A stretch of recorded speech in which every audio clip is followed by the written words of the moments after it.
Hello dear friends, स्वागत है आपका अपने यूट्यूब चैनल एसडी एजुकेशन पे। आज हम बात करेंगे सीटेट जुलाई 2024 की जो परीक्षा है उसके लिए बहुत ही महत्वपूर्ण टॉपिक जो कि सीडीपी के अंतर्गत आता है, सतत और व्यापक मूल्यांकन के बारे में।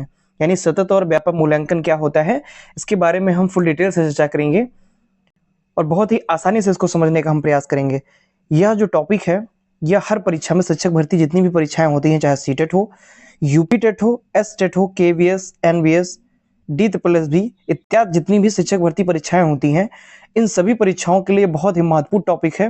और सीटेट में तो यहाँ से क्वेश्चन बनते ही बनते हैं और आगामी जो परीक्षा है वहाँ उस परीक्षा में भी यहाँ से क्वेश्चन जरूर देखने को मिलते हैं। तो चलिए शुरू करते हैं अपने आज के इस टॉपिक के बारे में, जिसका नाम है सतत और व्यापक मूल्यांकन।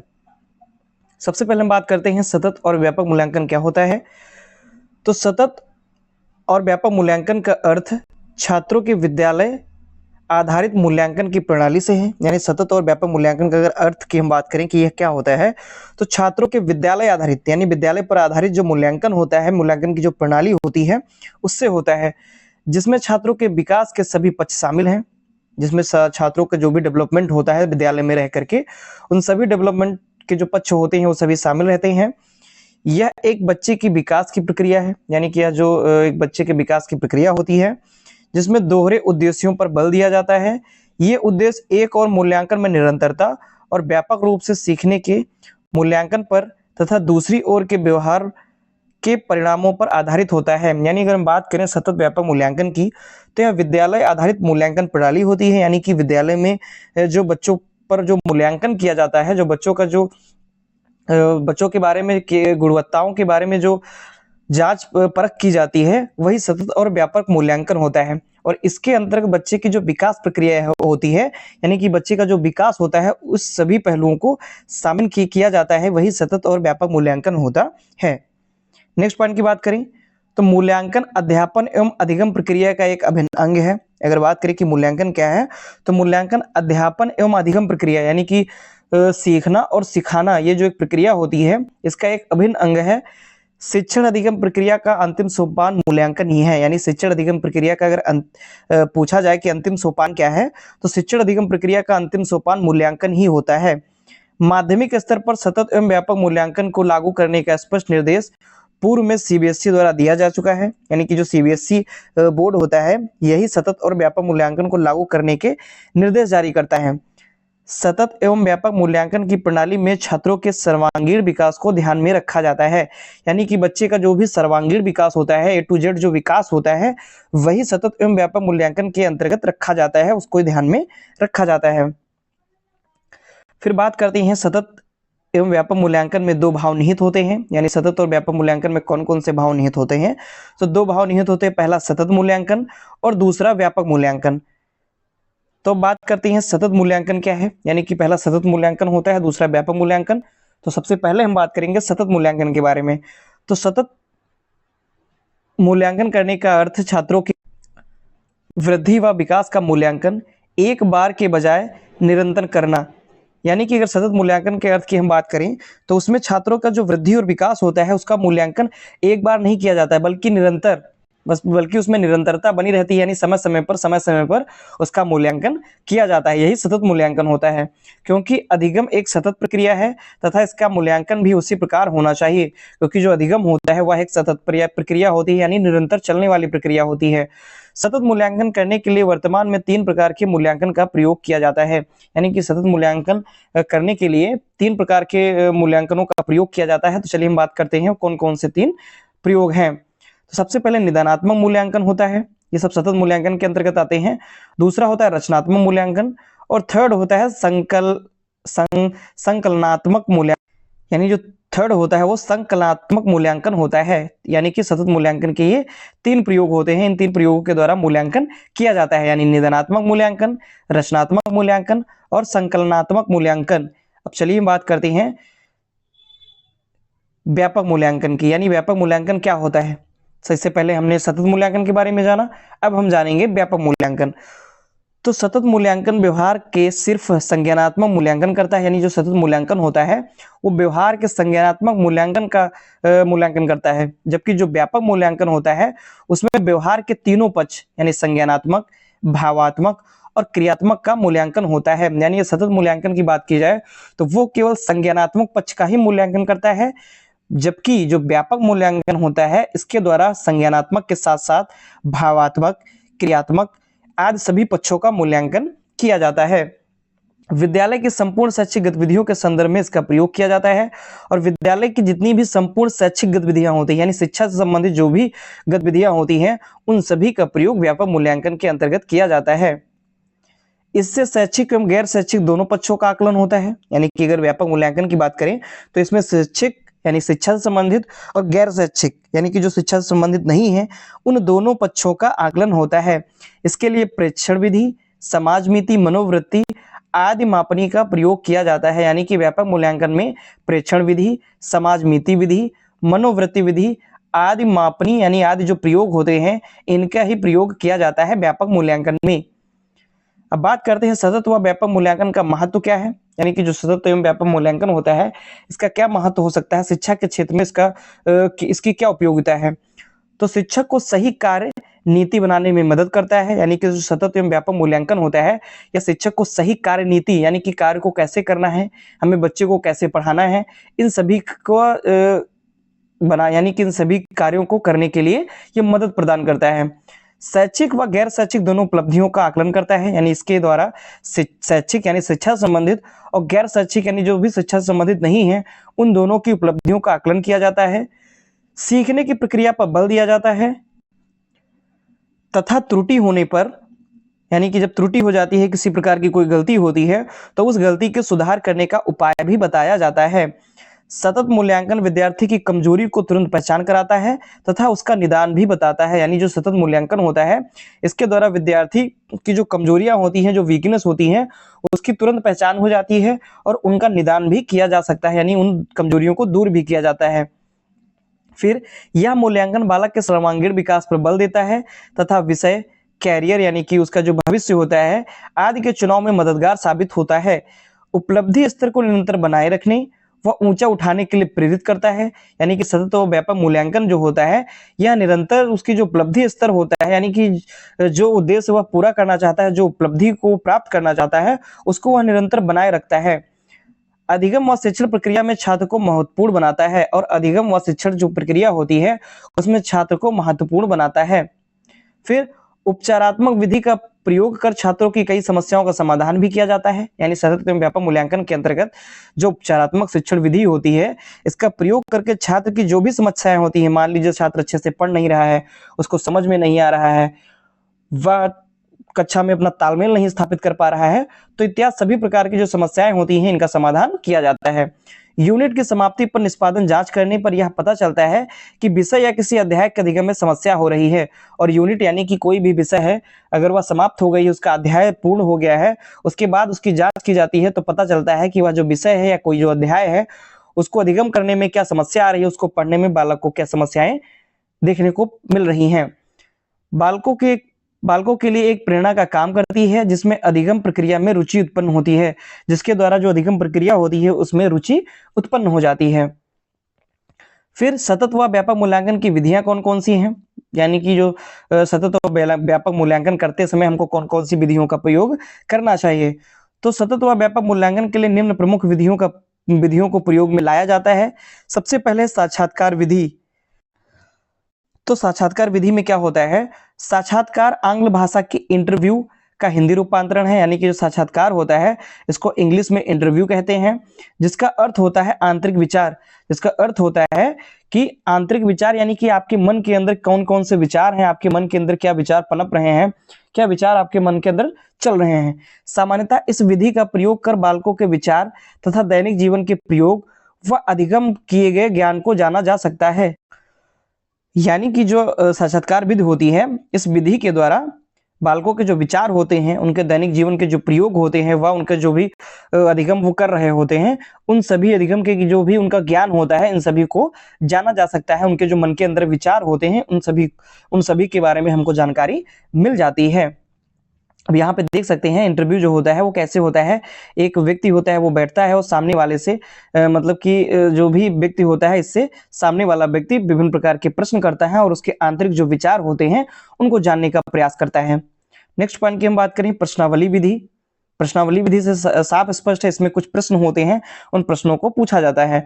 तो बालकों को प्रश्नों की एक सुनियोजित सूची दी जाती है, यानी कि जो बालक होते हैं जिनसे प्रश्नावली विधि की जा रही होती है, तो उन बालकों को प्रश्नों की एक सूची तैयार की जाती है, उस सूची को प्रदान किया जाता है जिनका उन्हें उत्तर देना होता है। तत्पश्चात मूल्यांकन किया जाता है और जिस प्रकार से वे उन प्रश्नों के उत्तर देते हैं, उन प्रश्नों का सही जवाब देते हैं, उसी प्रकार से मूल्यांकन किया जाता है। इसका प्रयोग शाब्दिक व चित्रात्मक दोनों रूपों में होता है, यानी कि जो प्रश्नावली विधि है इसका प्रयोग शाब्दिक यानी शब्दों के द्वारा और चित्रात्मक यानी चित्र प्रणाली के द्वारा, इन दोनों प्रकार से किया जाता है। नेक्स्ट पॉइंट की हम बात करते हैं निरीक्षण विधि, यानी जो निरीक्षण विधि होती है वह भी सतत और व्यापक मूल्यांकन के लिए महत्वपूर्ण विधि होती है। तो इस विधि का प्रयोग व्यक्तिगत व सामूहिक अध्ययन दोनों के लिए किया जाता है, यानी कि जो निरीक्षण विधि होती है इसके द्वारा व्यक्तिगत और समूह में, सामूहिक अध्ययन दोनों में इसका प्रयोग किया जा सकता है। बालकों के मूल्यांकन के लिए यह विधि काफी उपयोगी है, यानी कि जब बालकों का मूल्यांकन किया जाता है तो उसके लिए निरीक्षण विधि बहुत ही महत्वपूर्ण होती है। प्राकृतिक परिस्थिति में बालक का मूल्यांकन किया जाता है तथा वास्तविक व्यवहार सामने आ जाता है, और निरीक्षण विधि के द्वारा बालक का जब मूल्यांकन किया जाता है तो उसका जो वास्तविक व्यवहार होता है वह हमको दिखाई पड़ता है, उसके बारे में हमें जानकारी मिल पाती है। नेक्स्ट है, यह विधि वस्तुनिष्ठ, निश्चित, क्रमबद्ध, प्रामाणिक तथा विश्वसनीय है, यानी कि यह जो विधि है निरीक्षण विधि यह बहुत ही वस्तुनिष्ठ है, निश्चित है, क्रमबद्ध है और बहुत ही प्रामाणिक और विश्वसनीय है, यानी कि यह बहुत ही लाभदायक और बहुत ही महत्वपूर्ण विधि मानी जाती है। व्यवहारवादी इस विधि के प्रयोग पर बल देते हैं, यानी जो व्यवहारवादी मनोवैज्ञानिक हैं वह इस विधि के प्रयोग पर बल देते हैं और इसको बहुत ही अच्छी विधि मानते हैं। नेक्स्ट पॉइंट की बात करते हैं जांच सूची। तो जांच सूची में अध्यापक बालक के सभी तथ्यों, यानी कि इसमें जांच की जाती है, तो जो अध्यापक होता है बालक के सभी तथ्यों जैसे भाषा के प्रयोग, बालक जो होता है वो भाषा का प्रयोग कैसे कर रहा है, सामाजिकता कैसी है, उसका संवेगात्मक विकास कैसा है, खेल के दौरान व्यवहार आदि को लिखते जाते हैं और उसके खेल के दौरान उसका व्यवहार कैसा रहता है इत्यादि को जांच सूची में लिखते जाते हैं, जिसको बाद में एकत्रित कर बालक का मूल्यांकन किया जाता है और फिर जो भी उनको लिखते हैं उन सभी पॉइंट्स को बाद में एकत्रित करके बालक का मूल्यांकन किया जाता है। इस विधि से बालक का उचित मूल्यांकन होता है, यानी कि जो जांच विधि होती है इसके द्वारा बालक का उचित मूल्यांकन किया जाता है। नेक्स्ट बात करते हैं विवरण विधि की। तो विवरण में विद्यार्थी के कुछ समय के कार्य का नमूना एकत्र किया जाता है, यानी जो विद्यार्थी कुछ समय के लिए जो भी कार्य करता है, जो भी कार्य कर रहे होते हैं उसके कार्य के जो नमूने होते हैं उनको एकत्र किया जाता है। यह नमूने दिन प्रतिदिन के कार्य से भी किया जा सकता है, यानी दिन प्रतिदिन के जो बालक के कार्य होते हैं उन कार्यों से भी इन नमूनों को एकत्रित किया जा सकता है। ये मतलब कि जो नमूने होते हैं उनको तैयार किया जा सकता है, या शिक्षार्थी के बेहतरीन कार्य से भी किया जा सकता है।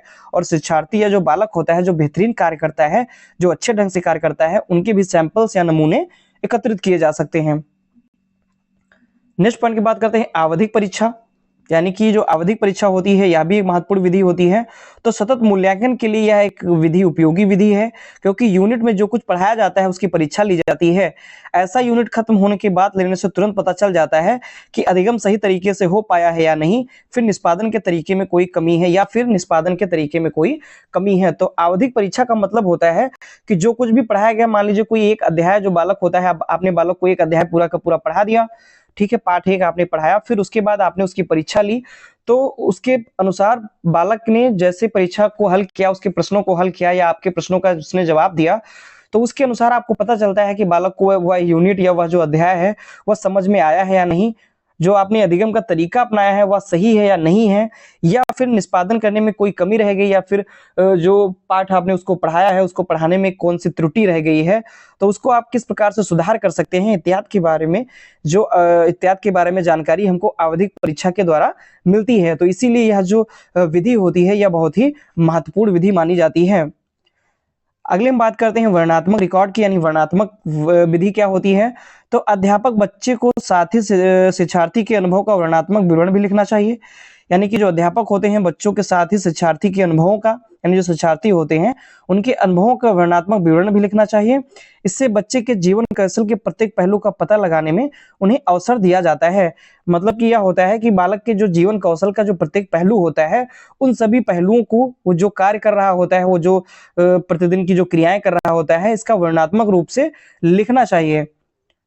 फिर और वे शिक्षार्थी की और अधिक संपूर्ण छवि का सृजन करने के लिए उनके पिछले विवरण को साक्ष्य के रूप में उपयोग कर सकते हैं और संचयी रिकॉर्ड तैयार करने में उपयोग में लाया जा सकता है। और उन्होंने जो रिकॉर्ड तैयार किया है उसके जीवन कौशल से संबंधित, उसने जीवन की जो दैनिक क्रियाएं हैं उनसे संबंधित जो रिकॉर्ड उन्होंने तैयार किया है, इन सभी रिकॉर्डों को उनका मूल्यांकन करने के लिए उपयोग में लाया जा सकता है। नेक्स्ट पॉइंट की बात करते हैं वैधता, यानी वैधता विधि क्या होती है। जब कोई मूल्यांकन अपने उद्देश्य की जांच को पूर्ण करे, यानी कि आप कोई भी मूल्यांकन कर रहे हैं तो उसका उद्देश्य जो होता है तो अपने उद्देश्यों को पूर्ण कर ले, यानी उसकी जो जांच होती है वह सही हो जाए, उसका मूल्यांकन जो होता है वो सही प्रकार से हो जाए और वह अधिक पूर्ण करेगा, उसकी वैधता उतनी ही अधिक होगी। और वह जितना अधिक पूर्णता को प्राप्त करेगा उसकी वैधता उतनी ही अधिक मानी जाएगी। यानी जैसे आपने मूल्यांकन किया है, अगर मूल्यांकन सही ढंग से हो गया है तो वही आपकी वैधता मानी जाएगी। शिक्षक को ऐसे प्रश्न ही मूल्यांकन हेतु बनाने चाहिए जो उद्देश्यों की पूर्ति करे। यानी शिक्षक जो होते हैं, अगर आपको मूल्यांकन करना है, शिक्षक को मूल्यांकन करना है तो ऐसे ही प्रश्नों को मूल्यांकन के लिए तैयार करने चाहिए, यानी ऐसे ही प्रश्न मूल्यांकन के लिए पूछने चाहिए जो विभिन्न प्रकार के उद्देश्य हैं मूल्यांकन के, उन सभी उद्देश्यों की पूर्ति करें। नेक्स्ट पॉइंट की हम बात करते हैं विश्वसनीयता। तो विश्वसनीयता से तात्पर्य मूल्यांकन प्राप्तांकों की संगतता से होता है। यानी कि अब हम यहाँ पे बात करेंगे सतत और व्यापक मूल्यांकन की जो विशेषताएं होती हैं, तो इन विशेषताओं के अंतर्गत सबसे पहले हमने वैधता के बारे में जाना। अब हम बात करते हैं विश्वसनीयता के बारे में, यानी कि सतत और व्यापक मूल्यांकन की जो विशेषता होती है उसमें विश्वसनीयता क्या होती है। तो विश्वसनीयता से तात्पर्य मूल्यांकन प्राप्तांकों की संगतता से होता है, अर्थात एक ही परिस्थिति परीक्षण या मूल्यांकन का परिणाम लगभग एक जैसा ही आए तो विश्वसनीय कहलाएगा। मान लीजिए कि आप किसी एक बालक का मूल्यांकन कर रहे हैं और उसके बाद अगर आपने एक ही परीक्षण या मूल्यांकन का परिणाम अगर एक ही जैसा आता, मान लीजिए कि आप विभिन्न प्रकार की विधियों का इस्तेमाल करके आप मूल्यांकन कर रहे हैं, अगर उन सभी विधियों के द्वारा अगर एक जैसा ही परिणाम आ रहा है तो यही परिणाम विश्वसनीय माना जाएगा, यही परिणाम सही माना जाएगा। क्योंकि आप जो भी विधियां अपना रहे हैं उन विधियों के द्वारा आपको जो बालक है, जो शिक्षार्थी है, वो आपको संतुष्ट करने वाले जवाब दे रहा है, यानी कि उसका जो हल आ रहा है, उसका जो परीक्षा फल आ रहा है वो आपको संतुष्ट करने वाला है, तो यही आपकी विश्वसनीयता कहलाती है। नेक्स्ट पॉइंट की बात करते हैं वस्तुनिष्ठता क्या होती है। तो मूल्यांकन के लिए दिए गए प्रश्नों का अर्थ सभी छात्र एक समान ढंग से लगाएं तथा उनके उत्तरों की जांच करते समय शिक्षक की मनोवृत्ति व पूर्वाग्रह का कोई प्रभाव ना पड़े। यानी वस्तुनिष्ठता का मतलब यह होता है कि जो सभी विद्यार्थी हैं उनको जो प्रश्न दिए गए हैं उन सभी अर्थों को जो छात्र होते हैं एक समान ढंग से लगाते हैं और उनकी उत्तरों की जांच, यानी कि जितने भी प्रश्नों के उत्तर शिक्षार्थी ने दिए हैं, छात्र ने दिए हैं, उनकी जांच करते समय जो एक शिक्षक होता है उसकी मनोवृत्ति व पूर्वाग्रह का कोई प्रभाव नहीं पड़े, यानी कि वह किसी प्रकार के भेदभाव में ना आकर के सही सही उनका मूल्यांकन करता है, वही वस्तुनिष्ठता कहलाती है। आगे हम बात करते हैं व्यवहारिकता की, यानी यह भी एक विशेषता है। तो मूल्यांकन को उत्तम कहलाने के लिए यह आवश्यक है कि वह व्यवहारिक दृष्टिकोण से सही हो तथा प्रश्नों के उत्तर देने में तथा उनके क्रियान्वयन में भी कम समय लगे। और जो प्रश्नों के उत्तर दिए जाते हैं उनका जो क्रियान्वयन किया जाता है उनमें कम समय लगे, यही व्यवहारिकता होती है। यानी व्यवहारिकता का मतलब कि आपने जो मूल्यांकन किया है वह सही सही ढंग से हो पाया है, व्यवहारिक दृष्टिकोण हो पाया है, उसका सही हो पाया है तथा प्रश्नों का जो उत्तर दिया जा रहा है उनको उत्तर देने में कम समय लगता है, यही व्यवहारिकता हो जाती है। आगे बात करते हैं मूल्यांकन में मानकीकरण, न्याय संगतता तथा उपयोगिता का भी गुण होना चाहिए। यानी जो आप मूल्यांकन कर रहे हैं उन मूल्यांकनों में मानकीकरण हो, न्याय संगतता हो, यानी कि किसी भी प्रकार का भेदभाव ना हो, तथा उपयोगिता का गुण, यानी कि जो मूल्यांकन किया जा रहा है उसका कहीं ना कहीं उपयोग हो पाए, इसके भी विशेषताएं, इसके भी गुण होने चाहिए। मूल्यांकन का एक मानक बना होगा तो मूल प्राप्तांकों की व्याख्या करना आसान होगा। अगर आप जो मूल्यांकन कर रहे हैं उन मूल्यांकनों का अगर एक मानक बना होगा तो उनके द्वारा प्राप्तांक जो होंगे उनको करना, प्राप्तांकों की व्याख्या करना बहुत ही आसान हो जाता है। अब हम बात करते हैं आखिर मूल्यांकन क्या होता है। यानी कि अभी आप जो भी टॉपिक आपने समझा है, पढ़ा हुआ है, तो उसमें मूल्यांकन शब्द बार बार आ रहा था। तो मूल्यांकन का मतलब क्या होता है। तो मूल्यांकन वह प्रक्रिया है जिसके आधार पर हम किसी छात्र के ज्ञान का संकलन करते हैं।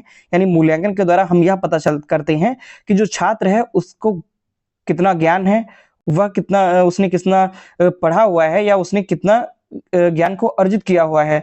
मूल्यांकन के द्वारा ही छात्र किसी विषय में कमियों, उसकी किसी विषय की प्रति रुचि और उसकी प्रतिभा का आकलन किया जाता है। और मूल्यांकन के द्वारा हम यह पता लगा सकते हैं कि छात्र जो है उसको किस विषय में रुचि है, उसको किस विषय को पढ़ने में आनंद की अनुभूति होती है, और कौन सा विषय उसको रुचिकर नहीं लगता है या उसको कौन से विषय में दिक्कत होती है, इत्यादि के बारे में जो हमको पता लगाते हैं वो आकलन या मूल्यांकन के द्वारा ही पता लगाते हैं।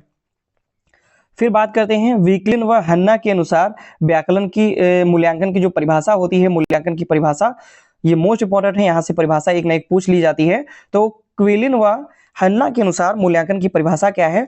तो छात्रों के व्यवहार में विद्यालय द्वारा लाए गए परिवर्तनों के विषय में प्रमाणों के संकलन और उसकी व्याख्या करने की प्रक्रिया ही मूल्यांकन है। यानी कि छात्रों के व्यवहार का जो मूल्यांकन किया जाता है, छात्रों के व्यवहार का जो विद्यालय द्वारा आकलन किया जाता है, उनमें जो भी परिवर्तन आते हैं, परिवर्तन आने के बाद प्रमाणों का संकलन और उनकी जो व्याख्या की जाती है, व्याख्या करने की जो प्रक्रिया होती है, यही मूल्यांकन कहलाती है। ऐसा किसने कहा है? यह क्विलिन व हन्ना के अनुसार है।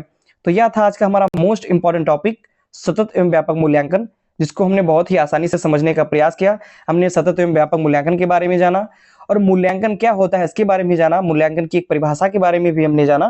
तो यह हमने बहुत ही आसानी के साथ में समझने का प्रयास किया, बहुत ही कम शब्दों में और बहुत ही आसानी से, बहुत ही कम समय में हमने इसको समझा। अगर आपको हमारी यह वीडियो पसंद आती है तो प्लीज वीडियो को लाइक करें और अपने दोस्तों के साथ, अपने फ्रेंड्स के साथ बहुत अधिक से अधिक शेयर करें और हमारे चैनल को सब्सक्राइब करें। धन्यवाद।